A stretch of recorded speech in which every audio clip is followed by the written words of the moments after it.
Alinsunod sa direktiba ni Pangulong Ferdinand Marcos Jr. na isulong ang food security at maritime development sa West Philippine Sea, inilunsad ang kadiwa ng Bagong Bayaning Mangingisda o KBBM program. Sa ilalim ng programang ito ng Philippine Coast Guard at Bureau of Fisheries and Aquatic Resources, ipinadala ang MV Mamamalakaya na direktang mamili ng mga sariwang huli mula sa mga ngisda sa Baho de Masinloc.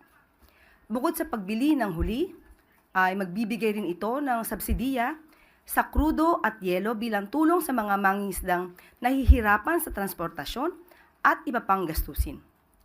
Sa unang biyahe pa lamang ng MV Mamalakaya, matagumpay na itong nakabili ng 20 toneladang sariwang isda mula sa mga lokal na mangingisda.